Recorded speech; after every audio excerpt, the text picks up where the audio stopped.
Hey, everybody. Welcome to Thursday afternoon here at the Pace Studios in New York City.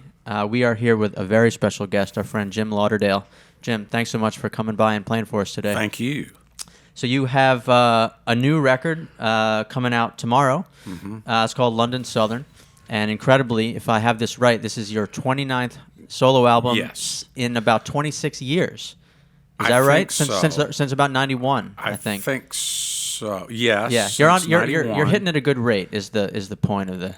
And now a few of the records were I did 2 records with Ralph Stanley, and 1 record with Donna the Buffalo, and 1 with Buddy Miller. But I count those. Yeah, we're counting them all. We're counting them all. So today you're going to play a few songs from the new record, London Southern. Yes. Tell me a little bit about the first one you're going to do for us. I think the first one I'll do is one I wrote with John Oates of Hall and Oates, who moved to Nashville. Well, at the time he was kind of commuting back and forth, but we've written a nice little collection of songs, and so there's 2 of them on the record. So I'll start off with one we wrote. Great. Take it away.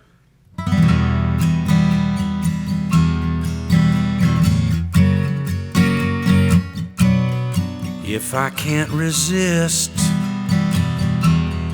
then I'll have to go away. If there was a kiss, then I'd have to go and stay.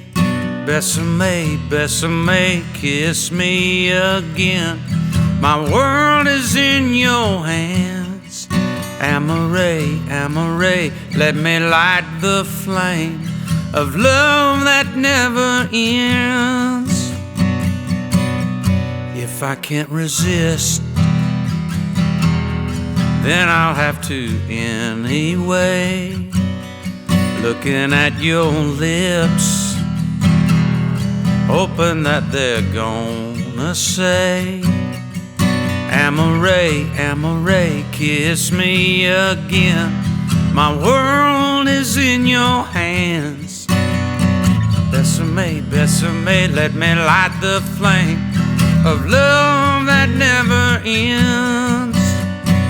Come to me, I'm thinking of you more and more and more.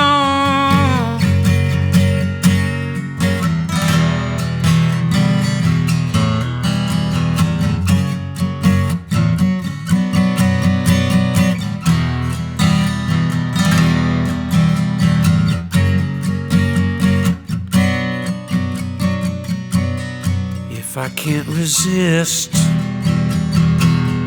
then I'll have to go away. If there was a kiss, then I'll have to go and stay. Besame, Besame, kiss me again. My world is in your hands. Amore, Amore, let me light the flame of love that never ends. Come to me, I'm thinking of you more and more and more. If I can't resist,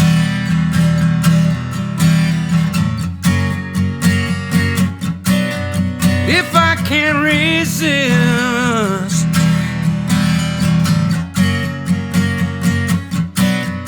if I can't resist,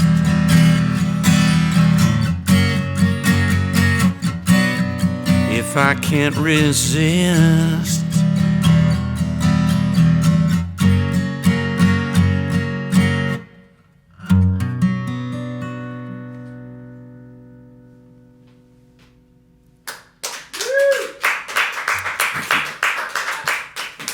Thanks, Jim. Thanks. Sounds great. Thanks. So I was going to ask you, I know London Southern came together recently while you were on tour in the UK, I believe.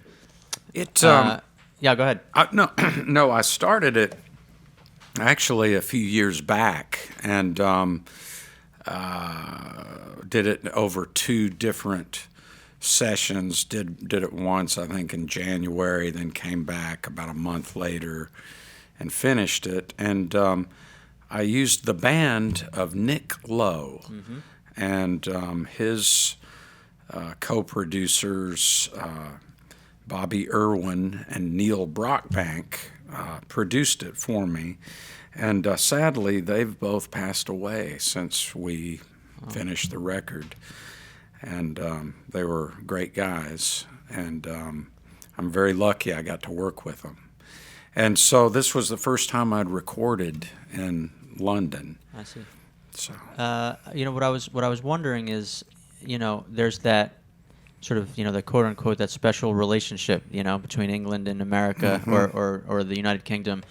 A lot of our folk and country music originated in Ireland and England and that area, and then of course the British sort of took our rock and roll in the 60s, and there's been this back and forth between these two cultures for almost a century at this point. that's right. And I was wondering, as you made this record, how that sort of informed the music that you were writing, whether it really kind of seeped into the style of the songs, that whole sort of tradition leading up to now. It did really influence me a lot in a lot of different ways with the writing of it. And when I was a kid, the Beatles came on Ed Sullivan for the first time, and that really changed my life. I was only 6, but still, it changed my life. And this record, because I did it over there, I wanted it to kind of have a a flavor of like the early Beatles' influences, which came from over here. So stylistically, some of those songs are kind of like that, but then with their influence on me kind of coming back and through. Sort of echoing back. And that's interesting when you were saying that, a few 100 years ago, 100 or so years ago, the folk ballads and stuff like that, and some of the instrumental things that came over from the British Isles, and then it went back with rock and roll, like you were saying, and then with the Beatles and the British invasion, then it came back. So that is an interesting thing, how it really affected us so much. We affected them, and then they. And it seems to sort of filter through the sound on this new record for you. I mean, it's part of the name, but it's part of the style of the songs. It sounds like there's a certain British tradition weaved in with a kind of American folk and country sound. It has that sort of combination of cultures. Yes, and Neil Brockbank, boy, he had such a gift sonically, and it's different for me from the other records just because Neil's ears were different and his tastes, and he had a lot of great ideas. I was kind of stubborn at first to try some of them, but I'm really glad I did, and he was absolutely right. Yeah. Well, tell us about this next selection you're going to do from the record today. This next song, now I don't have the horns with me today, but this song has horns on it. There's horns on 4 songs on the record, and R&B stuff really influenced the Beatles, and they didn't have too many horns on their stuff, but. Anyway, I loved soul music a whole lot and still do. And so that's kind of the if you can imagine a horn section on this song. We will. We'll imagine. Okay.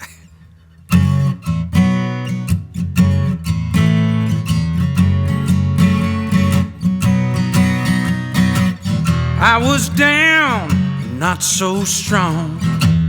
I've been there for too long.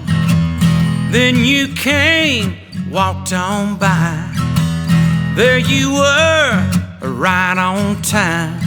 You came to get me, You came to lift me. Love on delivery. You came to get me. I got lost wandering round. Lucky me, I got found. Then you came from the sky. Better watch out, gonna make me cry.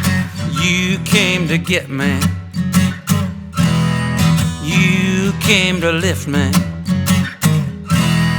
Love on delivery. You came to get me. I've been waiting, and oh so sure. I looked up and there you were. You came to get me. You came to lift me. Love on delivery. You came to get me. Yes, you did now. You came to get me. You came to get me. Love on delivery. You came to get me.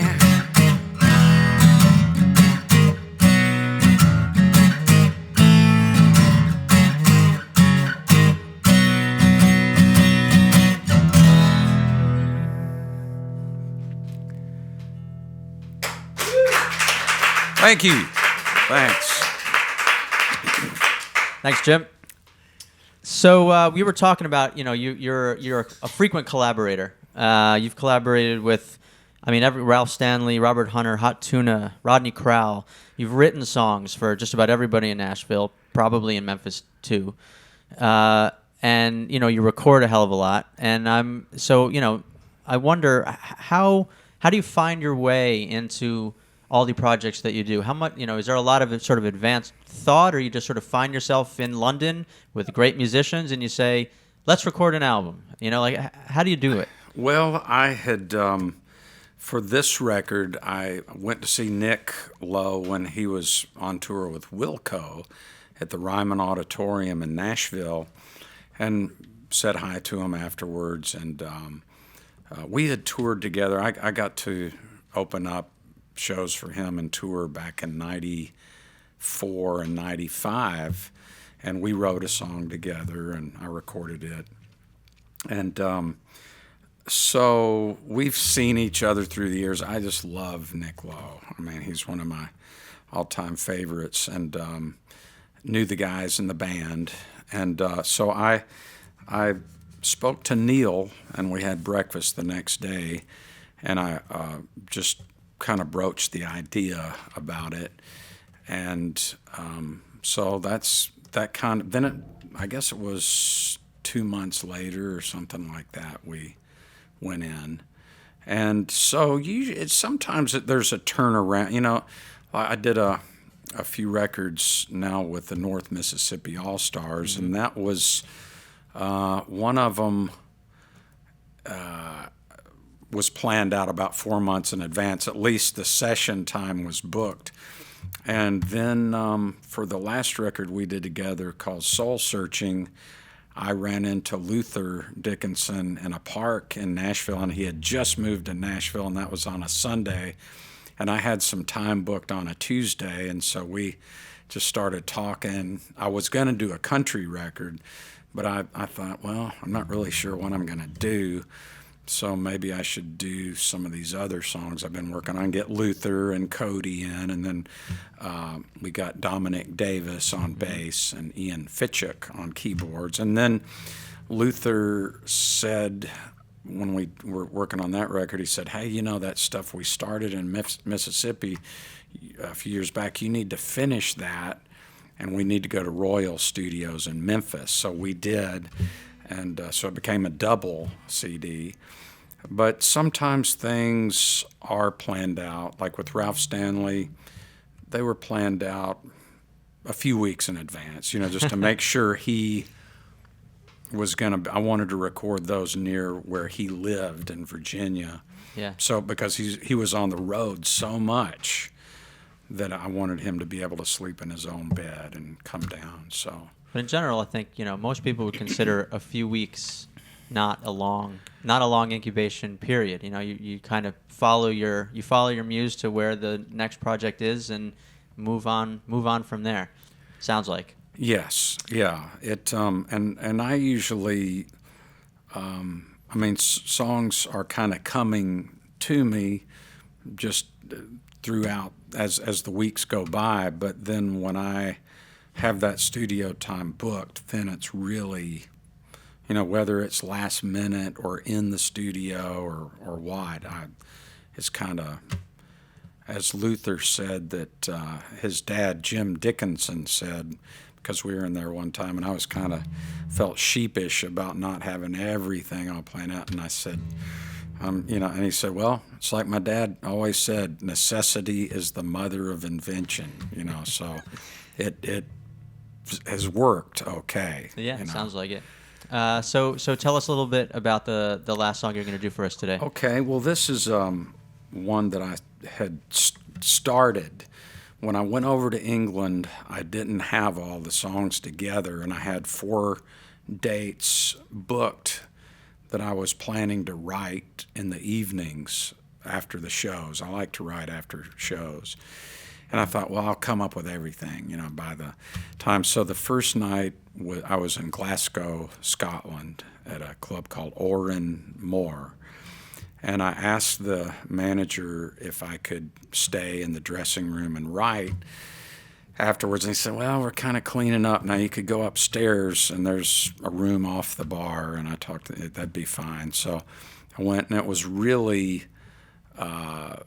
people were in a very celebratory mood hanging out in the bar. So they were very happy and, making a lot of noise and stuff.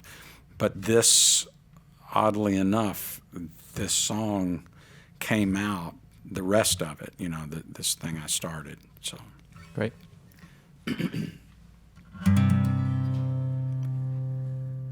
I love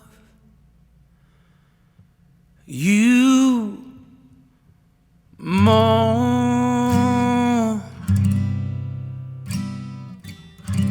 than you could know.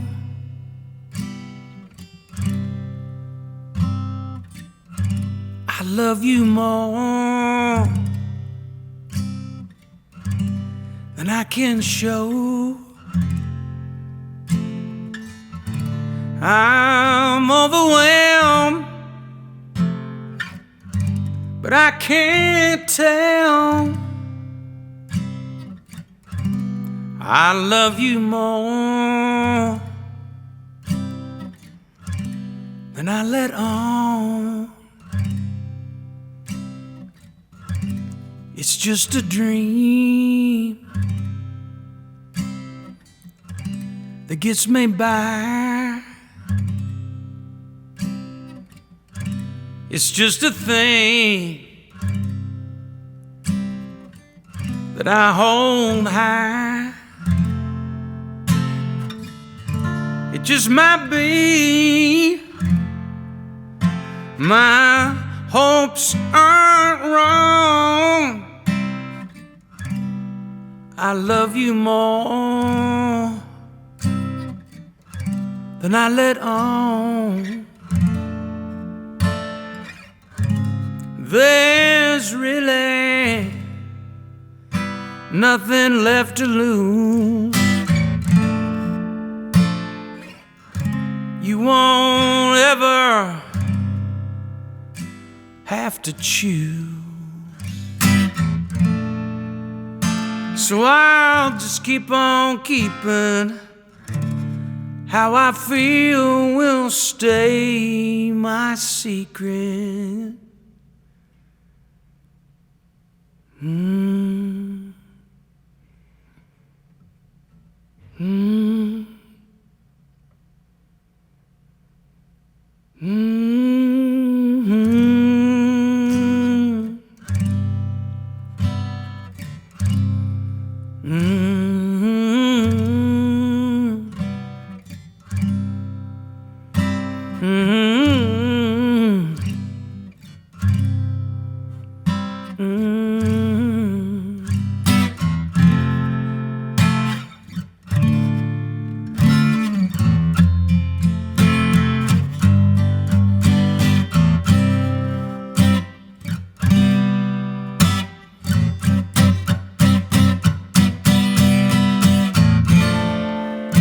There's really nothing left to lose.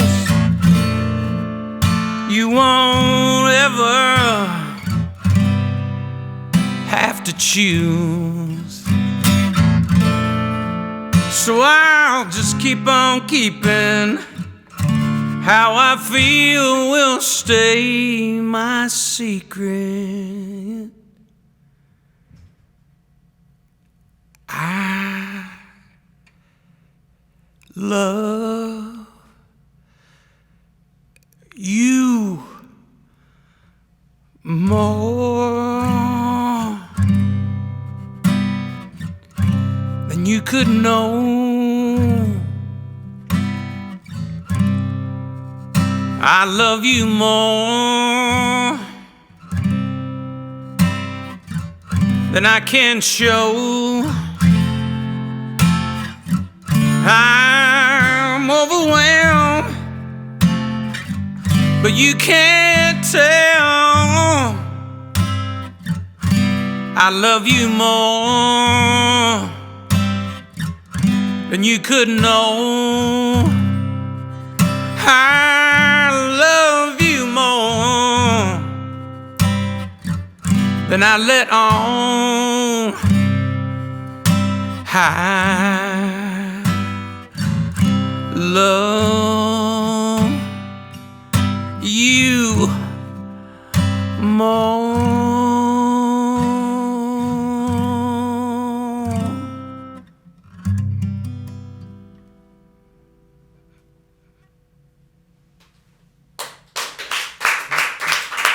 Thank you. That was beautiful. Thank you. So what we were saying, London Southern, the new record, comes out tomorrow. And you're going to be playing in New York at the City Winery tomorrow night, Yes. if I'm not mistaken. Yes. And then I think you're headed over back to the UK for some dates. Is that right? I am. Yeah, in July. In July. Second, yeah. Like the 13th, I think. And then anything coming back this way later in the year, or not? As to be determined. Probably, yeah. I'm sure. Yeah, I'll be out a whole lot. So. Well, once again, Jim Lauderdale, thanks so much Thank for you. coming by the Pace Studio and playing your songs for us. Thank we you really s- appreciate it. Thank you so much. Come back anytime, all right? Well, thanks.